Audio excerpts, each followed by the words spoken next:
I am starting our recording. So we are going to have a recording of this event, just so everybody knows before you decide to jump in later and ask a question. This will be recorded and uploaded to YouTube. Generally, they don't go viral there, but it may get 100 views after the fact. So just be aware that anything that you share with the group may end up online. But I think that's a good thing because hopefully we're going to get the chance to share our own experiences, pick the brains of our excellent panelists today. My name is Claire Barnett. I'm your moderator and the communications coordinator at Vanderbilt's Frist Center for Autism and Innovation. I am autistic and ADHD, and so getting to work at the Frist Center and specifically getting to put together and moderate these panels is something that is exciting professionally and personally. And I'm excited that we get to elevate autistic voices on this panel. And in this case, a couple that have experience with other types of disability like chronic illness and ADHD. So this is going to be, I think, a fascinating conversation. And we're going to go on and get started by handing it over to our presenter today. And so Rebecca will tell you a little bit more about herself, but just to introduce her, I'll say that she has some firsthand experience here working with neurodivergent people as they sort of navigate what romantic relationships look like. And she's going to share some wisdom for those of us who are on the spectrum and are pursuing that, and for those of us in this group who are support professionals in some capacity and just work with autistic adults who are looking for advice or guidance in this area. So Rebecca, whenever you're ready, the rest of us are going to turn off our cameras and mute so that we can focus as Rebecca talks. Okay, can you hear and see me okay? Yes, I can. If anybody can't, let us know in the chat. And if it cuts out, let me know. I've had a couple issues with the storm with some stuff. So yeah, well, thank you so much for having me. I am delighted to be here. It's a big honor to get to share on this topic. It's something that's really near and dear to my heart, speaking of Valentine's Day. Again, my name is Rebecca Crinian-Pickens. I'm a marriage and family therapy graduate student, and I have a specific focus on researching adults on the spectrum. So this is a great, I think, really important topic to share about. And I love the work that the Frist Center is doing. So I'll go ahead and get started. First thing I want to say that I think is really important, and it's a little bit of information about myself. I'm actually the child of one neurodivergent and one neurotypical. And I didn't know my father was on the spectrum until I was an adult. And so as a child growing up, it was really fascinating sort of learning to navigate and understand my parents' relationship as they sort of were unsure of some of the reasons why communication could be hard, and also some of the ways that their relationship really succeeded because of that difference. So the first point I really want to make is that ASD individuals are not immune to desiring and succeeding in relationships. I think culture has really done individuals on the spectrum a disservice by presenting it as if sort of like everyone goes home and goes to their charger at the end of the day and doesn't have a desire for romance, for a family, for kids. And just like within the neurotypical population, you have people that have higher degrees and needs for romantic relationships. That's the same within the neurodivergent population as well. So I think that's a really important fact to remember. I also want to touch briefly on the theory of intersectionality. If you all want, I can share this PowerPoint later. It's got some links, but as Claire mentioned, we don't have anyone on this particular panel that's talking about coming from an LGBTQ plus experience, but it's very common within, just like in the general population, that's a very common situation. And for those on the spectrum that are also identify as LGBTQ, you're adding layers and layers of sort of compounding, potentially discrimination, misunderstanding. And so I think it's really important to recognize that all the issues that impact the neurotypical population for heterosexual, homosexual relationships are going to carry into this population as well. And so the advice that I'm going to kind of go through applies to everybody. And I hope you find it beneficial. So if it's okay, I'll go ahead and get going. So this next section is really going to be focusing on what everybody needs to do to be in a healthy relationship. And the first thing might sound a little bit selfish, focus on yourself first, but this is really important. It is so easy for us to believe that finding a romantic partner is going to fulfill us. especially if you've been in a situation where you haven't had a lot of experiences with dating. And it looks so fun in the movies and all this stuff. And so when we're lonely, when we really desire something we can't have, it's easy to put that on the pedestal. And it's so important to remember that the partner that we interact with when we start a relationship can't solely fulfill us. So we need to do our own work and become the healthiest version of ourselves, and not put the pressure on the other person to be sort of this imaginary being we created when we were desiring a relationship. So one of the best ways you can sort of get in a good space to be in a relationship is to identify your own growth areas. Uh, if you're on the spectrum, there may be some specific ASD issues you need to focus on: communication, reading social cues, but maybe not. Everybody is different. So it's up to you to really figure out what it is you need to focus on in your life to be a great partner, if that's what you desire. Next point is pick what you want to bring and leave from your family of origin. So as a marriage and family therapist, a lot of what I see when clients come in are people that are functioning in their adult relationships the same way they saw in their childhood and their family of origin, and they don't even recognize it because it's so trained and ingrained that we just start doing it, and that can present some real issues. So the beautiful thing about being an adult is we get to pick what we want to bring into a relationship and leave behind based on what we grew up with. And therapy can really help with this process. So I think that we see a lot of couples that start therapy when the relationship gets rocky, but I think starting the process of healing and growing and becoming your healthiest version really starts out the gate with ourselves. Last one is important, and it might sound a little clinical, but you want to identify your core values and make a list of ideal partner qualities. Do not wait to figure out what you're looking for till you get in a relationship. So many people do this, and they see someone they're attracted to, and it feels fun, but they don't really know exactly what's important to them on the really hard issues in life. And then a relationship will get going, and then it becomes apparent down the line that foundation, that you don't share the same foundation, and that can be a real problem. So I think it's a great idea to have an idea going in of what are my core values? What is important to me in this life? And what do I need in a partner beyond just being attracted to them and them being fun? So that's step number one. Once you've done your sort of work on yourself, the next piece of the puzzle is choosing the right partner. Obviously, I'm not going to go in on this discussion on ways to find partners. There are a lot of resources out there for dating, but for this particular slide, we're focusing on once you've, starting to look for the right person. So refer to your list, going back to that shared values. Have a list of what you are looking for in a partner. I did this. My grandfather made a lot of fun of me because he said I was never going to meet someone who met like my criteria. And I did. I got like 9 out of 10, which is pretty good. But when things get rocky, knowing that kind of those core values you all share, it's going to really help. Next point that I want to address is that no matter who you date, who you marry, who you're in a partnership with, they're going to come with their own set of problems. And that might sound really negative, but it's actually really refreshing.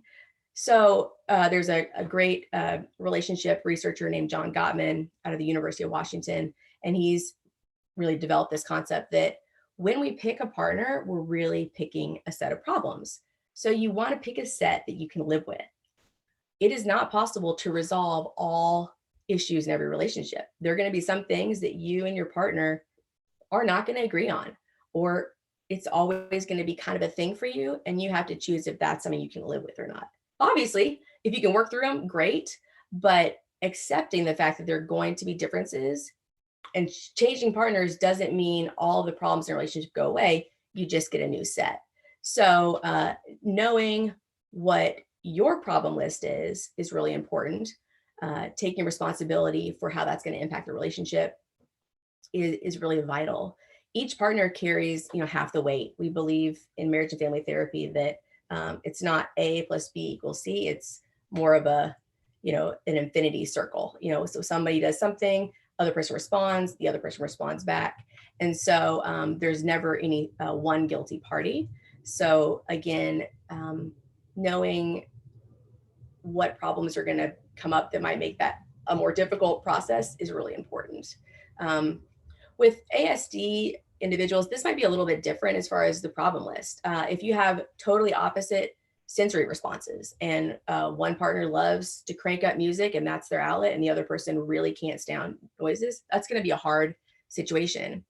Sometimes we have folks with dramatically different physical needs, or one person's interest is highly intense and the other person doesn't share it, and that can be lonely. So these are all things to kind of be considering as you're choosing a person to go on a date with and potentially marry or partner with.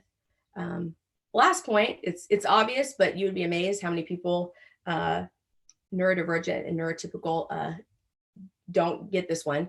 Don't go off mainstream cultural depictions of love and romance.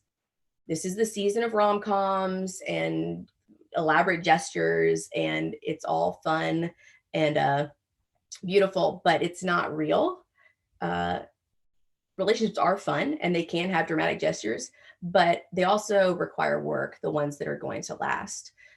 So find a partner that you're absolutely attracted to and you have fun with, but also, again, find someone with the character traits of someone you would want to have your back in a war zone, because life is going to throw you curveballs. For people on the spectrum, you already have some challenges in having to navigate a world that is not thinking or aware of your needs. And so having a partner that really understands that process is going to be important.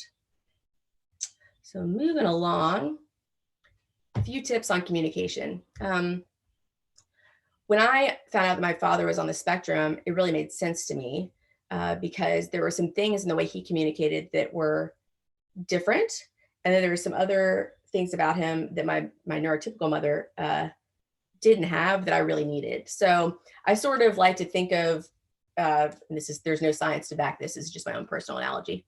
I sort of think of neurotypicals coming out at birth with sort of a standard issue tool belt of like hammer, nails, tape measure, and the majority of the population has the same tools, so they can sort of build things pretty easily together without a lot of work.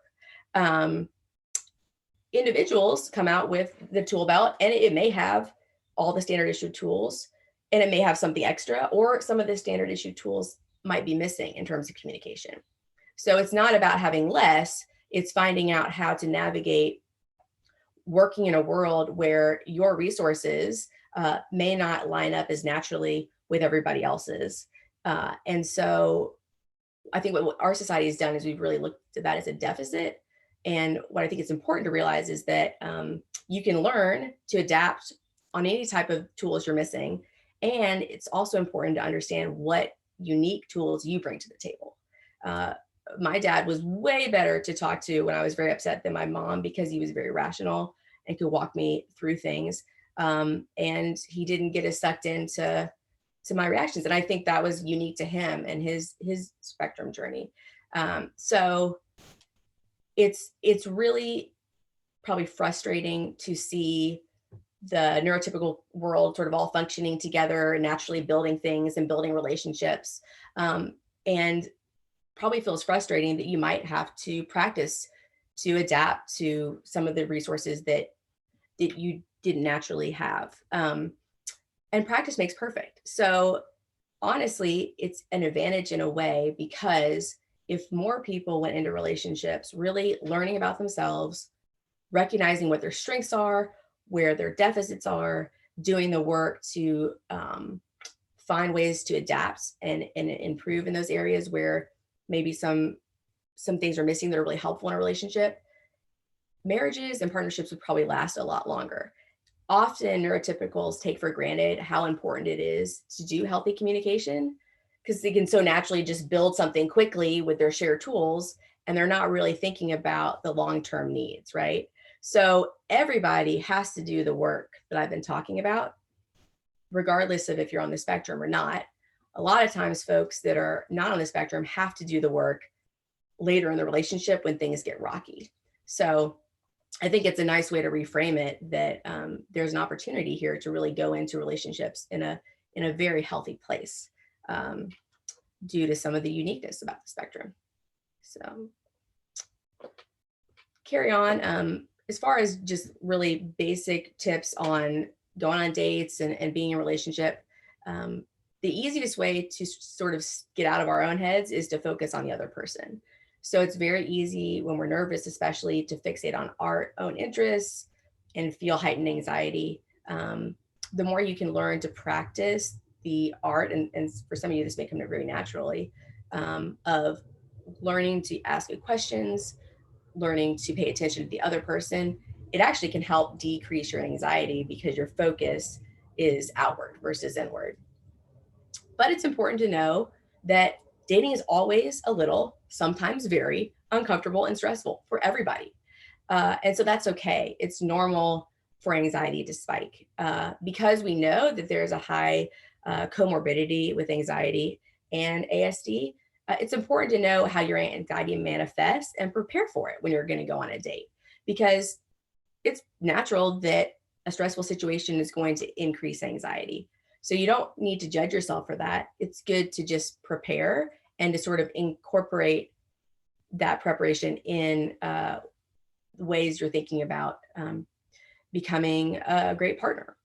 So I think we're getting close to the end here. Yeah, resources. Find a therapist or counselor with ASD experience to assist with personal goals and communication skills.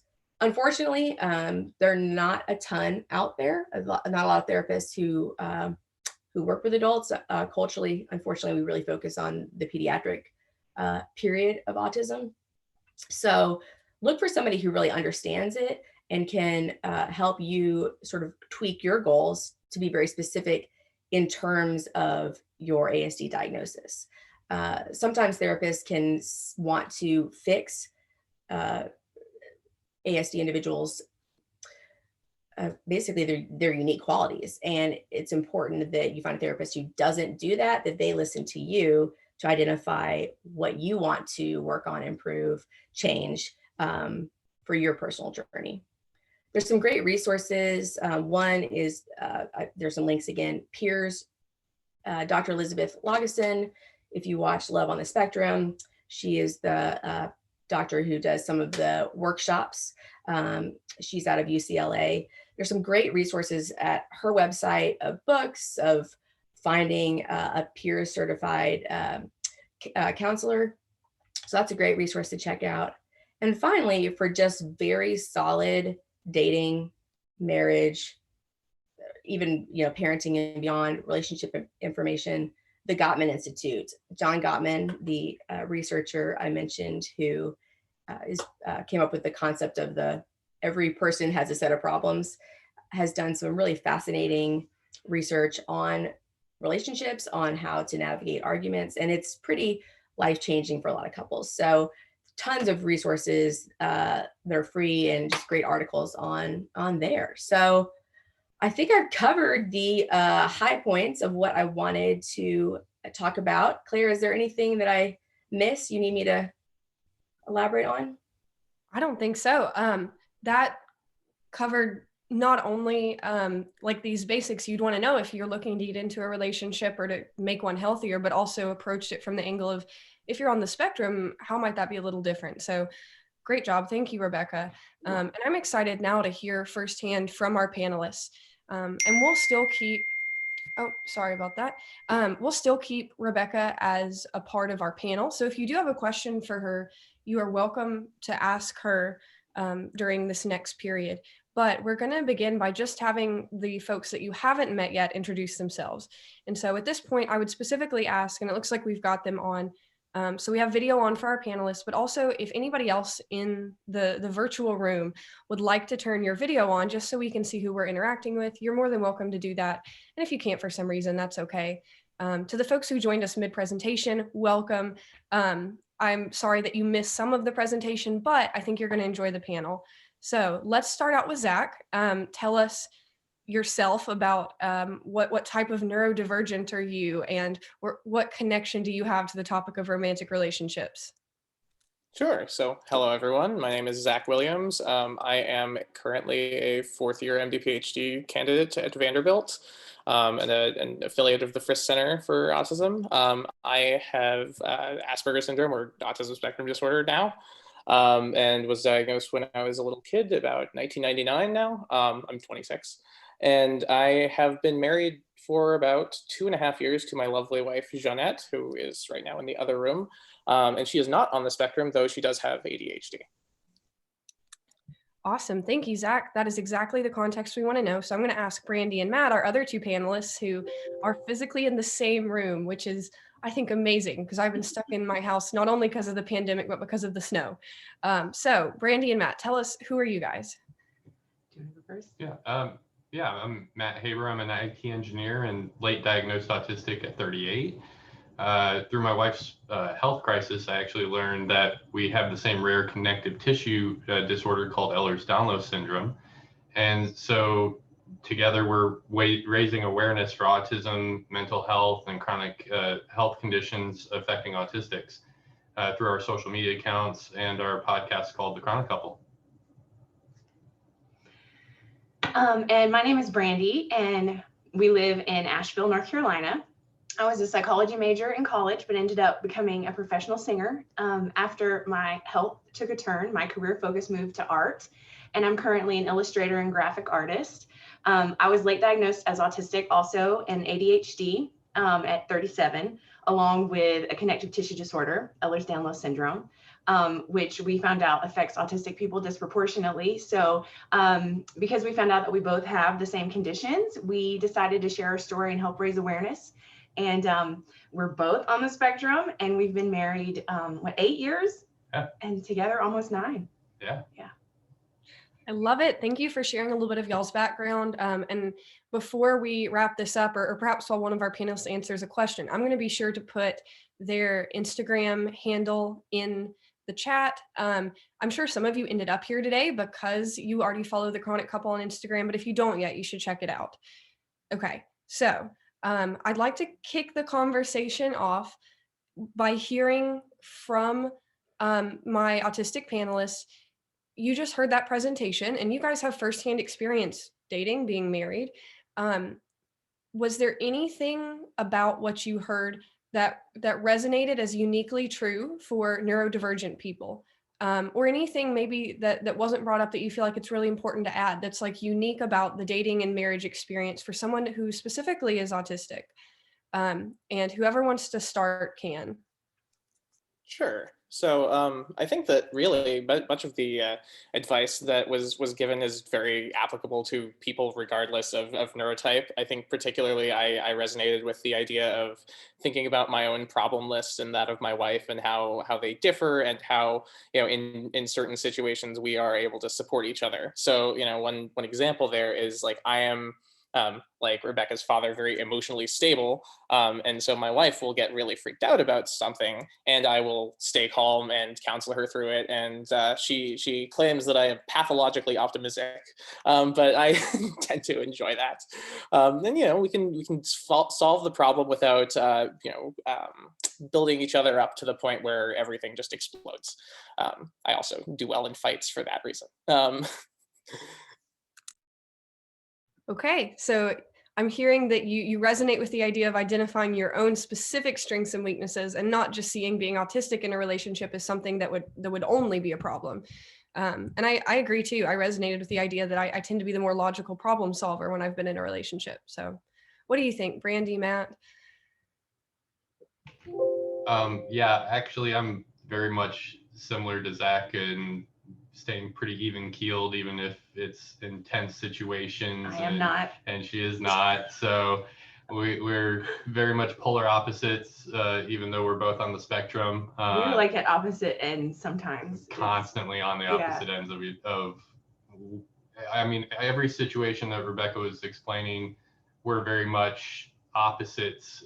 And through our journey of just being in a relationship, we've figured out so many different places where we intersect, and it's really been an interesting few years together. Yeah, I especially resonated with the part where you were talking about don't compare yourself to, rom-coms and things like that, because sometimes I did do that, I had this fantasy in my head, and that's not always how it works out, and if you aren't comparing yourself to especially like neurotypical people and their relationships, it works out a lot better, because once we found out we were autistic, it explained so many things in our relationship, and it helped make our relationship stronger. And yeah. And So. the anxiety part is so spot on with being on the spectrum. It's so funny. Like, I don't do something that's typically male. Like, I like to do dishes when I get stressed out. She does not. She doesn't like dishes at all. It's, weird nuances like that, I love you guys pointing out that even autistic people can't fit into a single profile. In the area of dating and relationships, your presentations of those symptoms can look way different, especially in times of stress. Plus, I read some research lately about how autistic people who, especially those who are undiagnosed, who feel like they're a little bit socially out of the loop, a lot of times will learn social norms from television, from movies, from pop culture. So I think we're especially vulnerable to this idea of thinking that the romance you see portrayed in media entertainment is somehow how it's supposed to be. And so that is an excellent point, that you got to remember that that's not reality. Add something to that? Yes, absolutely. I think that works really both ways. And it is so tragic that often the way the spectrum is portrayed in media is it's very narrow, and it's basically one side. And so for a lot of people, if one were to say that they're on the spectrum to a neurotypical and you're a dating relationship, they might be very confused because they're expecting Raymond Babbitt to be sitting across from them at dinner, and that's not what they're getting. And which is something we need to change culturally. So I think it works both ways. For people on the spectrum, they're learning about relationships sometimes from these movies, which frankly all of us did growing up watching rom-coms. But the neurotypicals are learning about autism in a very inaccurate light as well through media portrayals too. So just wanted to throw that out there. No, I can attest to the number of Hinge first dates that have ended awkwardly after someone asked why I do the work I do. And instead of lying, I said, well, I found out I'm on the spectrum. And they were like, what? And then we're really quiet the next 20 or so minutes and never messaged again. And you have to wonder sometimes, is it that we didn't connect, or is it that information was not something they knew how to process? So that actually is a perfect segue to the next question I have. And don't worry, guys, in a minute, we're going to take some questions from the panel. But I want to know, in you guys' relationships before the person that you ended up with, was there a time when you faced any type of stigma based on being neurodivergent? And it could be that you disclosed the diagnosis if you knew it. For Zach, or it could be that you didn't know the diagnosis, but you had some pattern of traits that, even though they were things that you had always been like that or always thought like that, your partner just like couldn't understand or accommodate it. So and it's okay if you can't think of a story, but if you do have one, I'd be interested to know. And while you guys are thinking about that, I'll kick off by sharing the fun anecdote of, I dated a guy one time whose mother thought that I had pursued an autism diagnosis because I was always also late diagnosed in college. And his mother thought that I had pursued that diagnosis as some sort of attention seeking, or like I want extra time on tests, or, I thought, well, if that was the reason I was doing it, I'd have done it earlier than my second to last year of college. But anyway, and that colored her perception of me and the way she talked about me to her son, and ultimately was a determining factor in that relationship ending. And so, I think about that situation as one where just having the diagnosis ended up having a negative sort of domino effect. And so I wonder if you guys can relate to that at all. Any thoughts? So I've been lucky enough to not have had much of an issue. I think that, so currently my wife's parents are very loving and accepting, but they didn't know much about autism when they first learned about it. And so my wife is actually international. She's from Hungary, and so her parents don't have great English, and so much of the communication between us is through her as a translator. We will, they have learned a little English. I have learned a little Hungarian, but it is god awful. So in both accounts. But anyway, the perception of autism they had when first learning that I was on the spectrum was very different than me, and they were very surprised because they knew me before they knew I was autistic, and it was like, well, that's kind of, does Zach have feelings? This is strange. It's kind of very ridiculous stereotypes even. But over time, just because they really hadn't had a lot of interaction with autistic people, they were able to change their view of it in just being educated and being open to learning. I think the one nice thing about being diagnosed as a little kid is no one ever really questions my diagnosis. And so far as like they didn't see 4-year-old Zach, and so they can't, go and say, oh, well, you don't know autistic. Anyway, so I am less talked about in that regard, and it's been good. And then as far as my partners overall, I don't think I've ever actually had anyone that I've dated be particularly hostile or just liking me because of my diagnosis or things. Certainly my traits as an adult have sometimes rubbed people the wrong way. And maybe that has stopped me from dating people that I would have dated. I don't know. But yeah, overall, I don't know that I have any particular vignettes like Claire did with, I guess, that sort of tension. Yeah, no, I'm encouraged by your experience. I hope that's the direction mine goes after this. Did either of my Haber couple have anything you wanted to share about being a neurodivergent person in relationships before this one, and especially, not maybe having that diagnosis at the time? Looking back, it's funny. I can actually see that the majority of the more successful relationships that I've had before Matt, they were also on the spectrum, just undiagnosed. And so it seems like I did seem to gravitate toward people more like myself. But there were times where I was in relationships with people and it did not work out. And I could tell that I put a mask on a lot with those relationships, and that's exhausting to feel like you can't be yourself. And so that was really tough as far as that goes.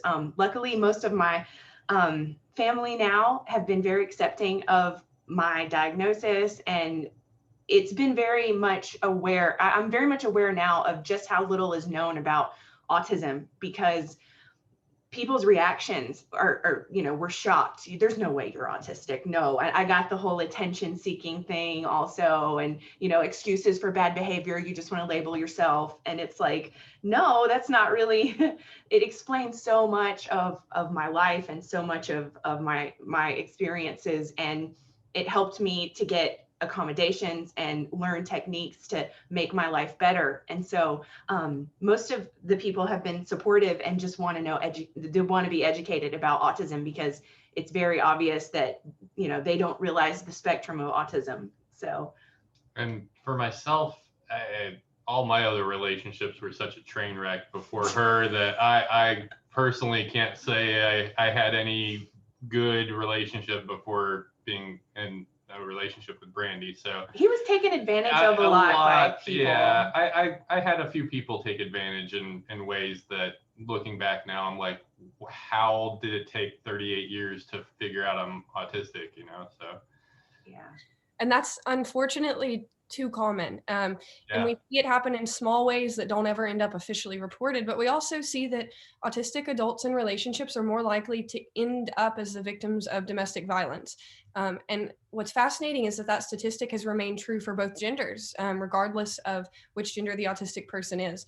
And so whether you're on the spectrum or you're someone who just is supporting a family member to an autistic person, that is something to keep in mind. And it's, a lot of times I think it can be connected to the fact that we might be trusting, or we might miss a very small red flag that a neurotypical person would see immediately. And so it's not even that, autistic people can't understand what abusive behavior looks like, but that by the time it's obvious, it might be too late. So that's just a fact to know, to be aware of. And I would love for us to transition to any type of audience questions now. And trust me, I've got a few more on my mind if our audience doesn't have any pressing inquiries. But if there's anybody out there who has wanted to ask something of Rebecca, ask something of Zach or Matt and Brandy, or just one of them, we have the other one cover their ears for a minute.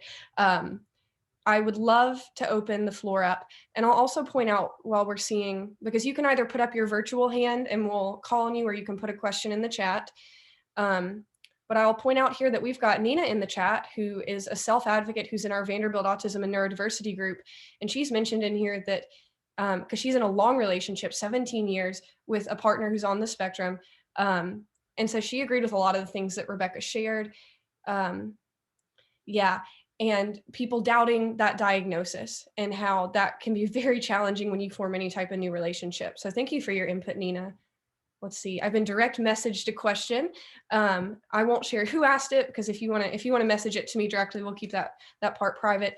But this person is wondering about something that's really the starting point. And we're going to pose this to Rebecca and to our two adults who were diagnosed late.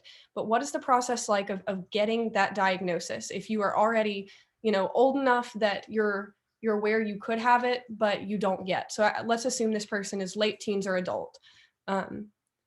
So I don't know, Rebecca, do you want to start?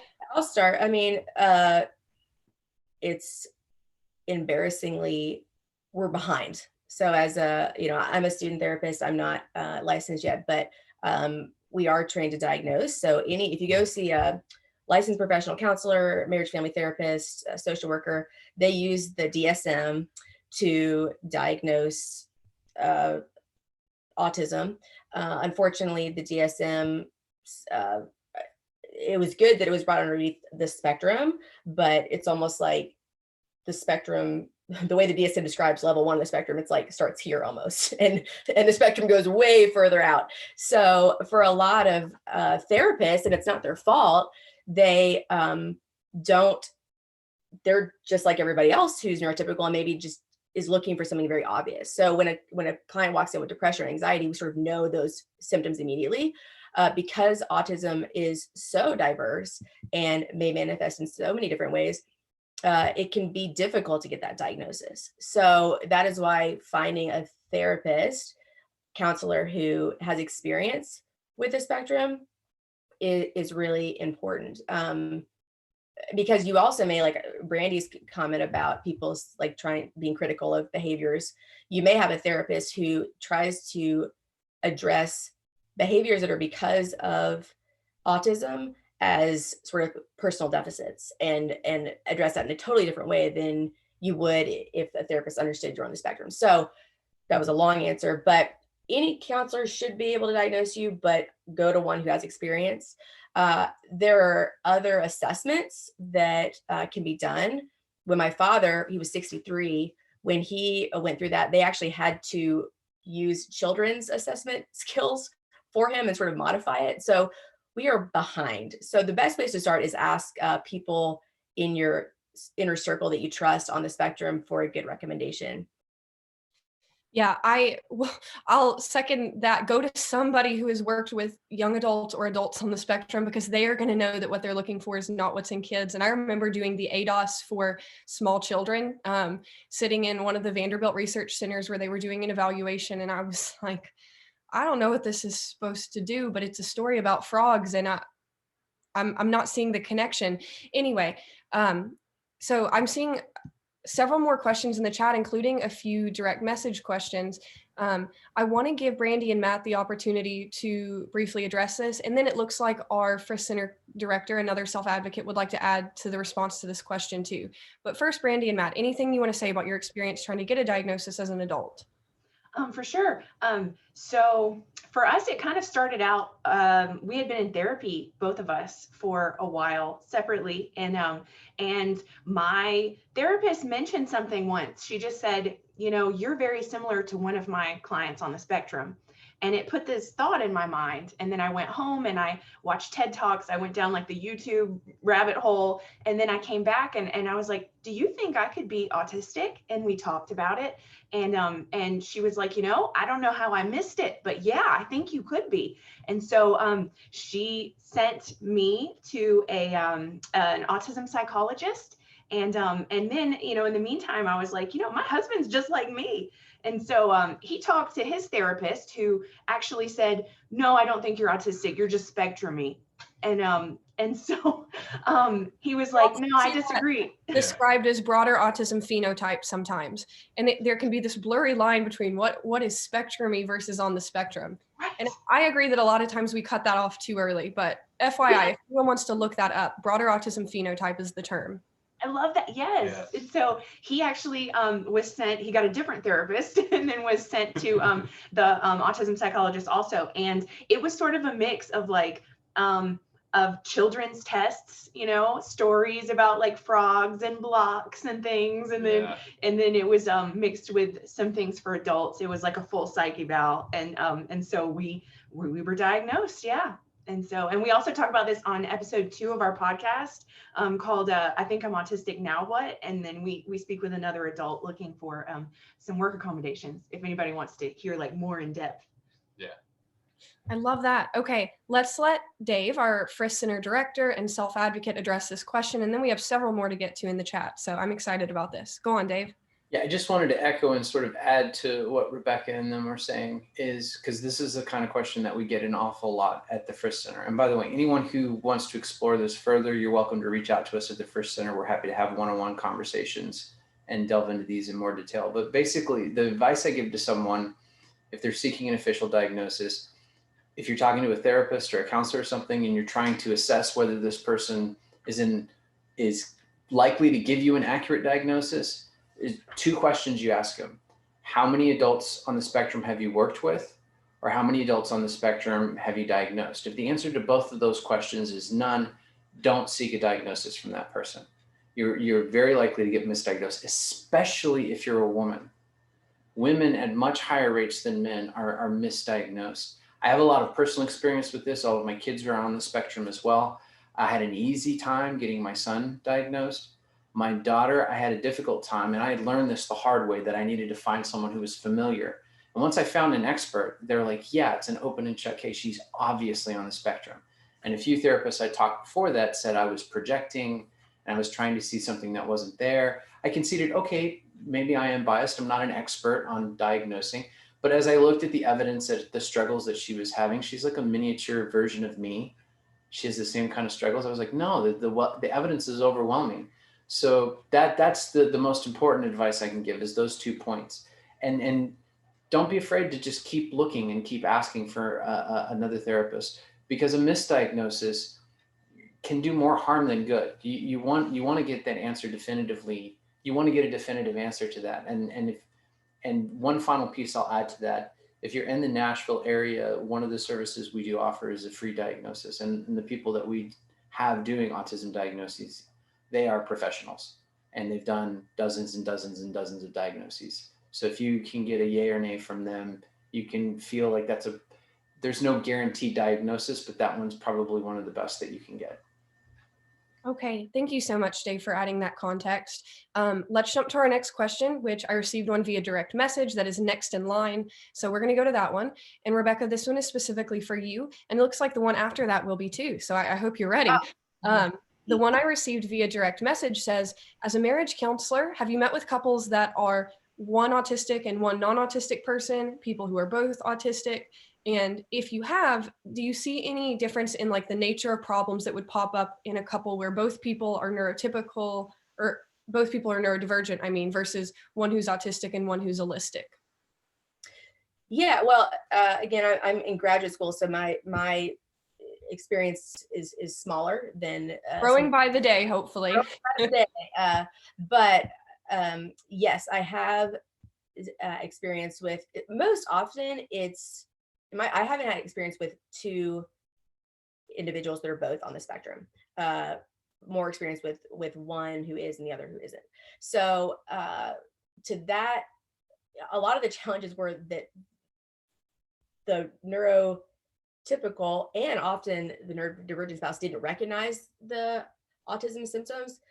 And so when they got the relationship, they started having communication issues, different things that were like, I don't understand, very different physical needs sometimes.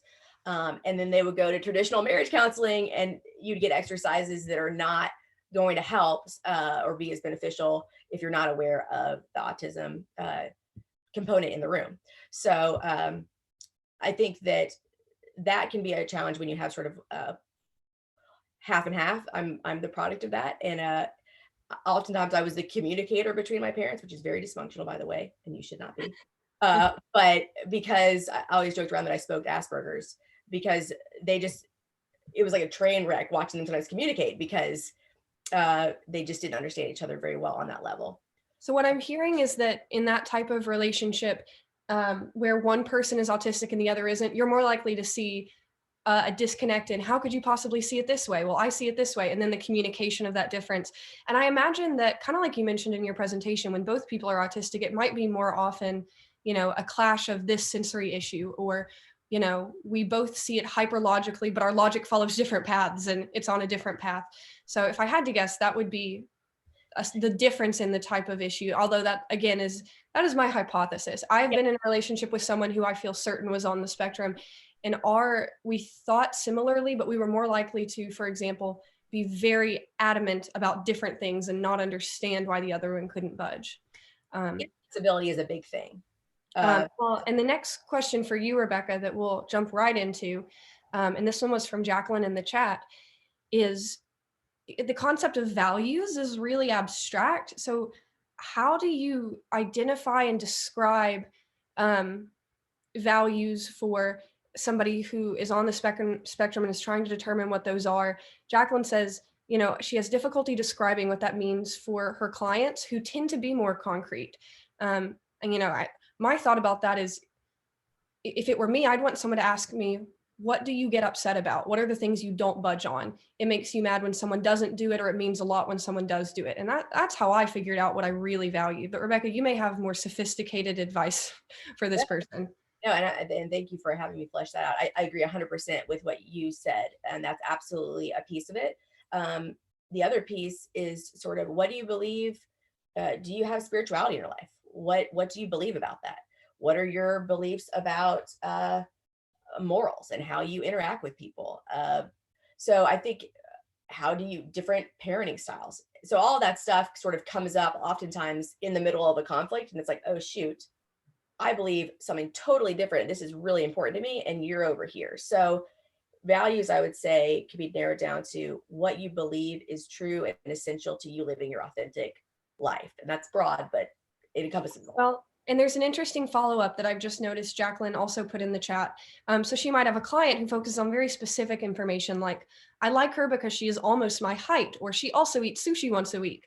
And that's, honestly, it's relatable to want to zero in on those very concrete facts. And so I don't know if that adjusts your response at all to, how do you steer someone from a smaller concrete fact to maybe a more bigger universal, but still very true fact, just one that seems more abstract?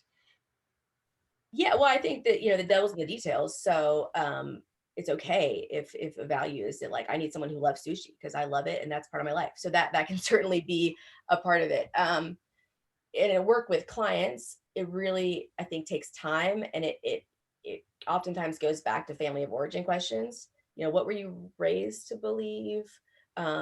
What do you feel like is really important and not, like what you said, non-negotiable? So I would say getting to know your client and working with them to sort of think through a little bit more. If I was with a partner and they really didn't believe this, whatever that is, and you can help them find it, that would be a deal breaker. Yeah. And I kind of wonder if that, maybe it could be presented through more concrete hypotheticals. Like, let's say you were raised going to temple, well, what about when Sunday or Temple happens on Saturday. Sorry, I'm Southern Baptist. So what about when Saturday comes and it's time to go to Temple and you say to that person, I would like to go to Temple with you, and they say, I don't want to go, or I won't ever go to that. Would that specific hypothetical leave you feeling upset? And Yes. for me, at least, that type of specific moment and imagining how I would feel can be really helpful. So that might be of help to your client. Okay, our next question. So again, to everyone from Nemetria in the chat is, what advice would any of you give to a teenager with autism, anxiety, and difficulty with social skills on how to start forming relationships?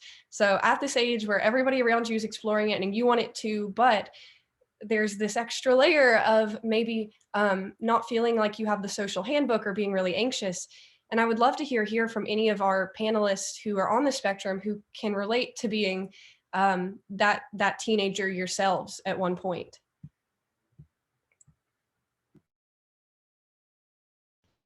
Sure. Yeah. So I mean, I certainly was that teenager at one point, and I think that what I did at that point was do something a little bit lower stakes, which was make friends with someone I liked. Now, this not be just because someone is your friend does not mean they will eventually date you, and that is not always a good thing to do specifically for the purpose of dating someone. So I just want to let that out. But if you are worried that you can't quite ask someone out and you want to spend time with them and you want to have practice at forming a relationship with someone of the opposite sex, then having friends of the opposite sex is a good lower stakes way to do that. And yeah, so I think that's my advice there. Yeah, I agree. And having at least one supportive friend of the opposite gender, a lot of times once you're close enough to that person, you can pick their brain. I had a friend in college, and unfortunately it's somebody I'm no longer friends with, completely unrelated to things on the spectrum. But at the time that we were close, he knew I was autistic, he was neurotypical, and he was able to say to me, oh, well, this is why, a lot of men think like this, or this is why you might get that reaction, or saying that thing might be perceived as, off-putting to someone who you're trying to attract. And so that was really helpful to me to have that friend who was neurotypical and a man, because men are who I'm interested in, and I a lot of times just didn't understand them. Brandy and Matt, do you guys have anything to add? For me, I would suggest, well, when I was a teen, I was, of course, boy crazy, just like my friends. And so I would say to find people that you trust, find people that are supportive. And if you're unsure of how the semantics of relationships work, it worked for me to kind of mirror what my friends were doing. And then also there was an aspect of that where I wanted to be myself. I knew I was different. I knew I was unique. And so I tried to find people who didn't make me feel bad about myself. I wanted to find people who, and because I had some abusive relationships by trying to be something that I wasn't. So be yourself and, bounce things off people you trust, because sometimes it's easy to miss those red flags. And, then it's too far gone and you're attached to someone. So, yeah, definitely, look at your relationship also compared to other healthy relationships in your life. Like, would my dad do that to my mom? Probably not. So if this person does it to me, it's not okay. And so, just mirroring and comparing kind of helped me a lot, because I wasn't sure, I mean, yeah, what she said, I really don't have the greatest experience during my childhood or anything like that. So it was a little lonely, but yeah. Well, what I'm hearing from that, Matt, is that you can feel a little clueless or end up in not so great relationships when you're starting out this journey, but still end up in a good one in the end with someone who understands you. And so I hope that's encouraging to the person who asked this question, because to be honest, it may seem like the teenagers around you have it figured out, but trust me when I say they don't, and they won't until their mid-20s at the earliest. I would also add that at 30. So I would also add that if you belong to the LGBT community, whether that panelist or anyone else does, and you are looking for advice on connecting, it may be helpful to find an older person who also belongs to that community who can offer advice, because there are some differences in whether the person you're trying to connect with is of the same gender or a different one. And so looking for a specific mentor in that area of feeling out and establishing that kind of relationship, you may want to talk to somebody who's been there before. And unfortunately, that's not anybody on our panel, but we'd be happy to point you to groups that offer mentorship and advice specifically for autistic people who are LGBT. So if that's you, give us an email. You can directly email me if you'd like to. And we've got about 20 minutes left. I know some of you may have to leave at noon, but this will be recorded, so the rest will be available online, and we're going to continue until 12:15. So let's jump into our next question, which I received via direct message from, it looks like, a woman who says she's 30 years old and is wondering, wow, this is something I think a lot of people relate to. How do you indicate to the other person without being too straightforward and get their attention if you have a crush on them? So this person says, a lot of times I'll try to form that friendship first, and they might get the impression that I'm a little bit weird or have some communication difficulty. Or maybe they were interested and tried to get to know me, but I didn't realize it till it's too late. And this person says that at 30, they want to be in a real relationship and have a family, but have never been in a relationship they would describe as real. So this seems like the kind of place a lot of autistic adults end up, where it feels so nuanced and almost a little like I don't even know what to do next, or I've tried. So anybody on our panel who has advice, or anyone who wants to offer advice in the chat, jump in now. Yeah, I mean, I think this is certainly a difficult situation to be in. It's not always easy to tell someone you like that you like them, because the fear of rejection is large, and even if you were friends with that person, you worry about ruining the friendship. It's the quintessential rom-com problem, but something that happens a lot. Personally, I'm a fan of being more direct. I think that you aren't going to get something to happen if you don't go for it, and there could be problems with that. I think that you just have to weigh your options, and if this person truly does like you back, then when you profess your love to them, there will not be a problem. If they wouldn't be your boyfriend anyway, then they will say no, and that's that. It's done. Now that could be emotionally distressing for some people, and I think that it's certainly not something to be taken lightly, but it's something that would work for me. Okay, so Zach advertises that being direct is the best way to go, that you may lose a friend, but you may sort of hit it big with somebody who was trying to express their own interest. So do we have any other advice, whether it agrees or disagrees with Zach's? So I actually co-teach a relationship class to adults on the spectrum for the Asperger and Autism Network. And this is a question that comes up a lot. And so the general consensus that we sort of talk about with that is, look for signs, obviously. If you feel that this is a person that you like, I do agree, like, say how you feel, but it's almost kind of like a tennis match. Say how you feel, but wait for them to say something, wait for them to say something back. Don't, inundate them, over and over. It's sort of like back and forth, like you're mirroring them, and if something maybe goes south and they aren't available, or don't want to engage in a relationship, then at least you said how you felt, and there are a lot of other fish in the sea. So I think also Wise advice. No, go ahead. Sorry. I was going to say just quickly, I think that if you can find either a mentor or a counselor who can sort of help you with your unique challenges, and kind of tailor that to you, that's going to be really important as well. Absolutely. Thank you so much, guys. And to that individual, again, please do reach out to someone specific, whether you would like us to share more of the resources we know of, or whether it's a counselor you're aware of, because I think that could be really helpful. Our next question that came through in the chat, I love how you guys are utilizing this tool, was public to everyone from Jen. And Jen says, a common problem for autistic individuals is alexithymia. I don't know how you pronounce that, but I know what it means. So the inability to recognize feelings, including your own feelings, or to say this like strange internal feeling, that's an emotion and here's what it is. So how do you know when you like somebody? And Nina in the chat offered a thought to that, saying, well, you might enjoy spending time together. And if you don't know how enjoying feels, think about, do you look forward to seeing them again, or do you want to make plans again?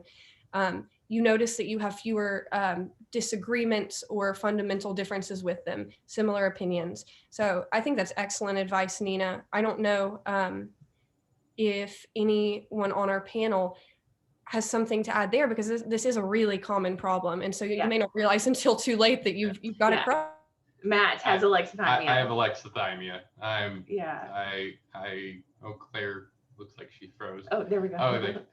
But yeah, I didn't know how to perceive her emotions at all for years in our relationship. And once I figured out that I have alexithymia, it's a daily thing of like, how do I feel about this or that, and communicating with her and asking her, is this what's going on with you? Or she'll be like, why did you react this way? And I'll be like, I don't know. I don't understand even why I felt that way. Like, it's just about like being honest and communicating all the time, and him feeling comfortable enough with me and me to hold space enough for him to be able to say, I don't understand why you did that. Can you explain why you did that? Yes. Or I don't know how I feel about something. So can you tell me the response that I should, like feel, and I'll see if I relate to that, or so, it's like, and so, but yeah, how do you know if you like someone? Like, how did you know you liked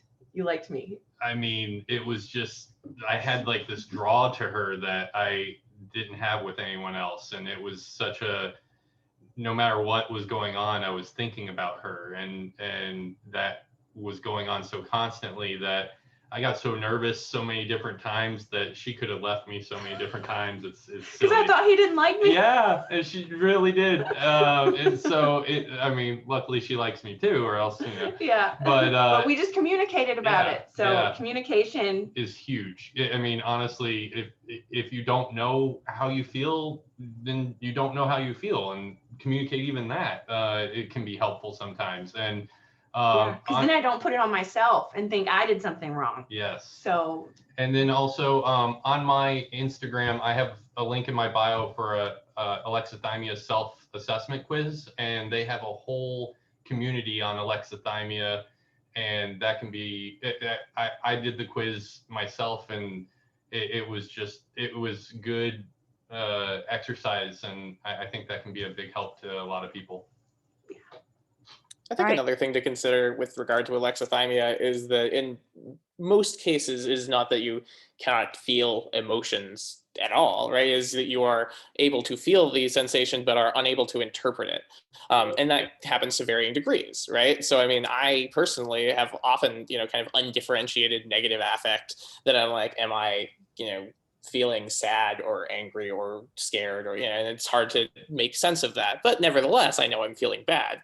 And on the opposite side, I think I can tell if something is good. I maybe can't put a more nuanced name on it, but nevertheless, if a person makes me feel good, I don't think that is something I wouldn't be able to assess. And so, likewise, when I really enjoyed spending time with my wife when I first met her, and I was like, okay, I want to spend more time with her. And then I did things to continue doing that. And I think it worked out very well.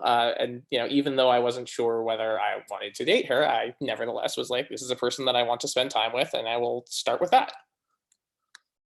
I love that. So it's, in general, you will probably still get a positive or negative impression, and you would want to pursue the positive one. And I haven't experienced this as much. I tend to, and I wonder too if it's my socialization as a woman, that people have encouraged me more to explore my own feelings, right? And so I am less likely to end up with trouble identifying them. Anyway, that's a tangent. But I wonder too, if you are in the beginning stages of feeling out, am I interested in this person? Maybe you don't talk about that with them, but maybe you have a parent or mentor or friend who you are able to say, how would this feel? Like, ask me probing questions. And so someone who's outside the relationship who can just help you assess that. Okay, this is great. I added Matt's Instagram for anyone looking for the alexithymia screener in his bio. Matt, if I got the @ wrong, your what are they called? Username. If I got your username wrong, feel free to correct me. Looks good. Let's see. All right, perfect. So there's one more question I'm seeing here, and lots of feedback from Nina, which is so helpful. Guys, if you haven't met Nina, she's a great resource, a person who loves to talk about her own experiences and offer other people advice. So shout out to Nina for offering so much of her own personal experience in the chat. But the next question I'm seeing posed by M to everyone, to any panelists, is that this person is 26, was diagnosed with autism about a year ago, and is sort of dating someone. And even though they say that the autism diagnosis isn't a problem, they constantly question why this person does things and can't understand. M seems gender neutral. I don't want to gender you, but so can't figure out why this person does things they do, and how do they help their partner understand them, and how do they find it so difficult to explain themselves, and could that be because they're still learning about themselves? And wow, yes, I feel like I was here when I had first gotten my diagnosis. And it was interesting because even though the person I was dating at that time would have said, the diagnosis is not a problem, I don't judge you based on that, they couldn't understand that some of the ways that I thought or reacted to sensory things or to changes in routine, those were also things that if you're going to accept the diagnosis, you have to know that those come with the territory. It's not just saying to a friend or family member, like, yeah, I don't care that they're autistic. It's saying, when they have a bad sensory day, that's also something I can understand and be accommodating of. So that's my 2 cents, is that it's not just accepting the term, it's everything that comes with it. But I'm going to let, again, to any panelist, anyone else who wants to jump in on this. Oh, it looks like M says she's a she. Great. Thank you for letting us know that. That makes it much easier to discuss your question without it being grammatically awkward. Guys, my mom is an AP English teacher, so that always feels wrong not to know what the correct grammar is. Anyway, I'll stop with this random tangent and pass it along to whatever panelists would like to address. Sure. So I think one thing that, there's sort of two parts to this question. One is that you are not sure about yourself and are still learning, and then the other one is that you are unsure about your partner's reaction to this. And one thing that I think would be probably very helpful in this particular situation would be to take some time with your partner, if this is a relationship that's close enough to do that at this point, to learn about autism together. If you spend time educating yourselves together, you're going to have the same information about how you're functioning, and you may even interpret it in different ways, and that might be helpful in overall increasing the understanding of both of you. And the other thing too is just to really communicate about it. If you are unsure about the way you're feeling, or if you feel unsure about something about the partner, just tell them. And usually, if you are able to have like a nice reasoned conversation about most things, and most people are pretty understanding about, sort of certain quirks to do with autism, then I would say that it will turn out well. And if you are sort of having that nagging doubt, like, oh, is autism a problem? That's kind of, going to be there for a while. I don't know that you'll ever necessarily be able to conquer your own anxieties about that, but I think that over time, you will either stay with this person or not, and you will have more and more evidence to prove one way or the other that it is or isn't. Couples counseling is another great resource, and a lot of times we associate that with like major problems, but actually it's sort of like car maintenance. If you can start early and continue it, it's a great plan. So maybe getting in with a counselor who can sort of assess, okay, what's really going on here? Your partner may be having their own issues that they're not even aware of, that's sort of making this more of a problem than it is. So having sort of a neutral third party that can sort of assess could be helpful. And we totally agree with couples counseling. We've done it ourselves, and it's definitely a big help. And then also highly recommend following, like, on social media, #ActuallyAutistic. The resources online are a lot more current, a lot more relevant than most things you'll find, or go down a YouTube rabbit hole. You'll find a few things that way too. Yeah, you can learn a lot from like other autistic advocates. And I've had people tell me that they are neurotypical, but they follow me because they want to learn because of their partner. So yeah. I love that. All right. Thank you so much, guys. So I've got one more question in the chat, and then we're going to jump over to M, who, there we go. There is M, she, with her virtual hand raised. So it looks like she'd like to ask a question out loud. In fact, let's go on and start with M, just because we've already been addressing your question. So it seems like you might have a follow-up, and then we'll go to our last question from Apollo in the chat. So whenever you're ready. Hi, I just wanted to say thank you so much for your comments. It really does help a lot, and thank you so much for allowing me to join the panel. It's been really helpful and really wonderful. So I just wanted to say thank you. That is so sweet. We appreciate you being here and being willing to ask a personal question, because it doesn't just help you. I have a feeling that getting to pick these people's brains is helpful for a lot of people in our discussion today. So our last question in the chat, which is perfect because we have about 4 minutes left until everyone has got to sign off and move on with the rest of our day, is from Apollo. And it goes back really to the basics of what does it mean to be autistic? Because Apollo would like to know, can you explain how you know when you're hyperfixating on something versus when it's just something you like? And so this, again, seems to be a question of, as you're trying to figure out if you might be on the spectrum, what is a hyperfixation or a hyperfocus moment versus this is just an interest. And I didn't understand myself that there was a difference, because when I've been interested in something, I've always hyper fixated or hyper focused on it.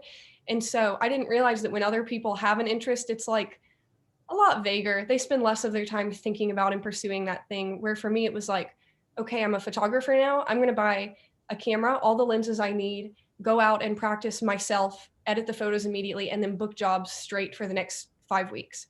And then by the end of it, I might be over it and move on to something else.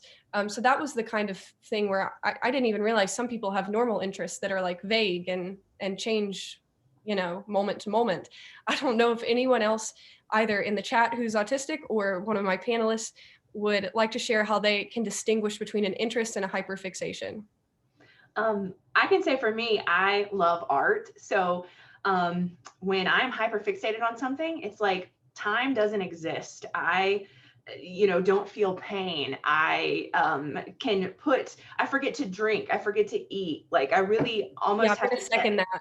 Yeah, I have to like set timers because I know I'm about to hyperfixate on this and I will not exist in reality for a while.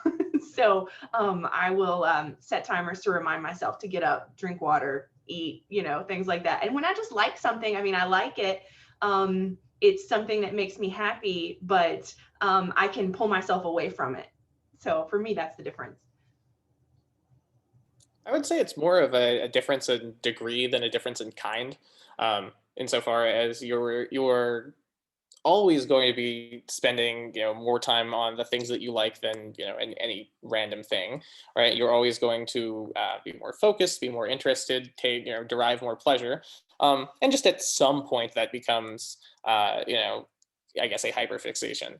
Really, if you're thinking about like diagnostically, or your interests ever like get in the way of the rest of your life? Do you forget your commitments because of your interests? Do you like practice your interests so much that you lose out on your social responsibilities? That sort of thing is more of the like in the way of judging impairment enough to be diagnosed with autism. But yes. yeah, Well, and Zach, what you're saying there connects, I think, directly to what Brandy said. When you realize, oh shoot, it's 4 o'clock and I didn't eat lunch because I started this at 10 and I'm just now reemerging from it.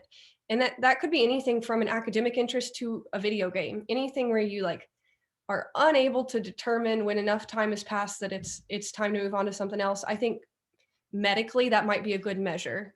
So also just I'll add, when you're not able to engage with other people on their interests and your interest is like the only thing that like really can hold you, that might be a sign that, okay, it's gone a little bit further than just like, I love art or I love, whatever. And it is such, Zach, I appreciated your comment. It's a gray, it's a slope, it's a spectrum.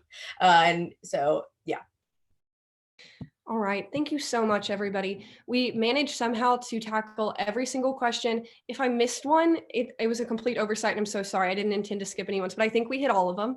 And this has been such a fascinating conversation, even for me as someone who is ADHD on the spectrum and does advocacy all the time. I have learned things. I have affirmed things I thought I knew from these other panelists. So I want to say a huge thank you to Rebecca, to Brandy, to Matt, to Zach, and to the interns and Frisk Center staffers who are on today who helped me advertise this event and get you all here.